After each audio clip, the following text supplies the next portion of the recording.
It's confirmed as we have multiple massive Lakers updates to go over today as a new report has dropped revealing some bombshell information surrounding the Lakers and their future. We're going to break that down as well as discuss Rob Pelinka revealing the truth behind the Marcus Smart signing and more. A ton to go over today, folks. But before we get into it all, if you're a part of the percentage who aren't subscribed to the channel, this is the place to be for daily Lakers content. Your guys' support has truly been unbelievable. You've been an absolute beast with the support. So make sure to continue supporting by hitting that subscribe button. Thank you guys again for your support over here. It means the world to me. Now, folks, a lot to go over today. And obviously, the Lakers are in a unique spot. There are still trades to be made. A lot of new reports, rumors are starting to fly surrounding those trades. But most importantly, the Lakers have made a signing official today in the form of Marcus Smart. But within this Marcus Smart signing that became official today, we got some tidbits from Marcus Smart himself speaking out on joining the Lakers, but most importantly, surrounding Luka Doncic and his future in LA. And let's just start with one of the big reports here. There's a lot to go over. You're going to want to stay tuned till the end of the video.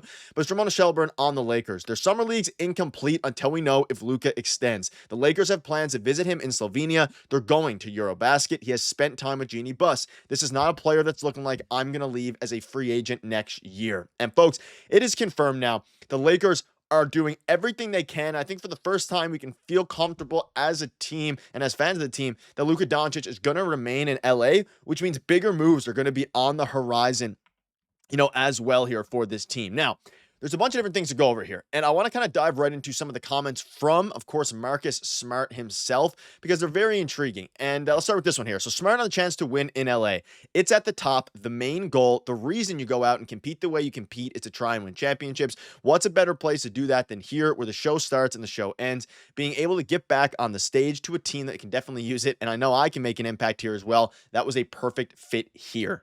And obviously, you love to see that from, a guy who recently joined, Lakers, all technically officially today. They, of course, got rid of Jordan Goodwin. They got rid of Shake Milton in order to open that up. However, you're at a point now where it's a very, unique team because obviously Marcus Smart's going to push him over the top. But he didn't only say this. He said a couple of other things as well. And Rob Pelinka, which we'll dive into in a minute here, he said, and he basically, Marcus Smart talked about Luka Doncic's efforts to recruit him to LA. And he said prior to this summer, they didn't have a relationship beyond mutual respect as competitors. It was always flowers. And within the interview, he went on to say, basically a bunch of stuff, and then to join something special that he's trying to cook up over here. I think that Luka Doncic extension will be coming eventually. So folks, the Luka Doncic extension not only seems imminent at this point, but it's confirmed that he has been recruiting Marcus Smart. He's been recruiting other players as well, and he's clearly working extremely close with Rob Pelinka in order to get this done. And I'm more excited to see what he has, planned in his recruiting mind for both, next year's free agency, the trade deadline, even the rest of this offseason, because trades can still happen, of course, and the Lakers have all of their assets remaining. They haven't gotten rid of a single asset yet this summer in exchange for any players. They were able to, wonderfully, of course, keep all their guys through the luck of the buyout, whatever you want to say. And essentially, you pair that with the report from Ramona Shelburne saying that all signs are pointing to Luka signing an extension. It's all but confirmed at this point that he's going to be returning to LA, which is huge. And I think it's big for reasons that we're seeing right here with Marcus Smart. Like, if he wasn't fully committed to this team, you wouldn't expect him to go out and continue to recruit guys, talk about something special that is building in LA and all these different things. It is a very positive sign. It's also positive. It's what I alluded to earlier. Smart wanting to win a championship. And he also spoke about knowing how he was going to get booed, all these different things. I'm excited to have Smart on this team. Whether he's going to start, whether he's going to play off the bench, it really doesn't matter to me. I would obviously probably prefer him starting and then Austin Reaves maybe moving to the bench. Hot take. I know. I'm curious to see what you guys always think about it. I ask, every video. But it's a good sign that Luka is going to be extending in LA, and all signs point to that at this point, because at the end of the day, that's what matters most with this team is the future of Luka Doncic, and to see him recruiting other players for Rob Pelinka, that's what matters the most. And speaking of Rob Pelinka, let's dive into him. He also, a lot of news today, he also spoke out on the addition of Marcus Smart, and he gave some interesting insight and try to read between the lines here a little bit to think about what they're going to do next. But he basically said, adding a player like Marcus Smart to our roster allows us to compete at the highest level. And of course, Marcus is exactly what it means to prioritize winning above all else, whether that's making huge plays in the defensive end or hitting critical shots. Basically just gasses him up, right? And talking about how he's an exciting acquisition for sure, all these different things. Doesn't give too much detail on if more moves are coming and what's next in the pipeline. I think the Lakers are fairly happy with the team they have now, but they have room to operate. We'll have another video coming on that probably tomorrow. They have got space to make room for players. They have $40 million in expiring contracts, which has been well documented. they need to take advantage of those contracts. Having them, especially because they're not super useful players. No disrespect, of course, to Gabe Vincent or Maxi Kleber, but like at the end of the day, Luka's going to extend. You need to build around him and build around him for the future. They got DeAndre Ayton. Is he going to be this future center for the Lakers? I mean, it's possible, depending how he does next year and depending on how his work ethic, is. Is he going to not be? That's obviously going to be, if Ayton that is, it's obviously going to be a big question.